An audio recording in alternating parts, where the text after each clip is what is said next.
And to the Israel-Hamas war now, where high-stakes gather ceasefire talks are continuing in Doha despite Hamas' decision not to attend the negotiations.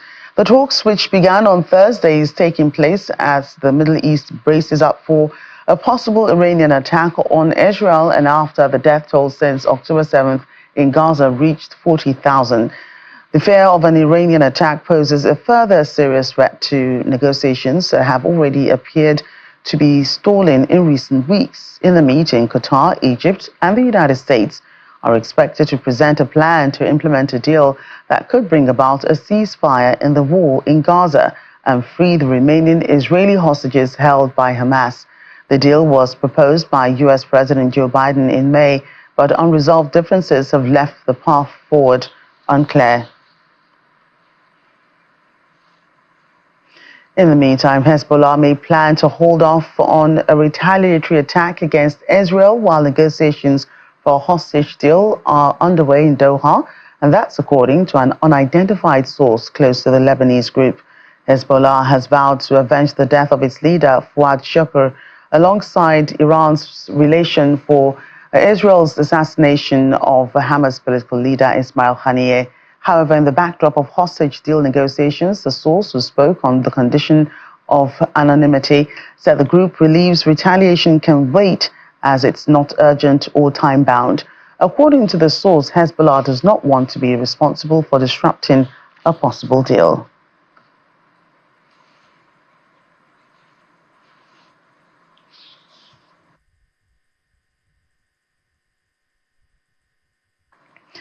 In the meantime, thousands of anti-war protesters rallied against Israeli Prime Minister Benjamin Netanyahu's government in Tel Aviv, calling for the release of hostages held by Hamas. Protesters have been holding weekly demonstrations in Israel to demand the government hold new elections and strike a deal. The demonstrations come amid the ongoing ceasefire talks taking place in Doha.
This is a daily demonstration. It takes place daily, every day, and on the weekend it's much larger. Okay? So this is the gate to the Defense Ministry, and here our Prime Minister, our fraud Prime Minister, comes all the time for his cabinet meetings. So we demonstrate against him and against his government here in demand to free the kidnapped, which he doesn't do for personal interests, right? Okay? Eventually we'll overthrow him and we'll get them released. But in the meantime, they die all the time. I'm here because I know that today there is a very big and important meeting about the situation with the hostages, about the deal. And I'm here because I believe that we should protest and do everything we can to show that we want this deal, that we want the hostages to come back home as soon as possible and to stop the war. Yeah, I think it's really, this is the only thing that I want to say. I here with the families. I want them to not feel alone. I want them to feel that all our people, all the Israeli people with them, and I want all the hostages to come back home. There have been protests here ever since the war started. We want to release the hostages and stop the war. Every day we meet here and we protest for 2 hours.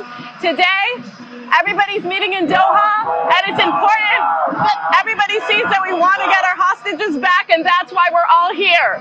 From all over the country, people are coming, writing on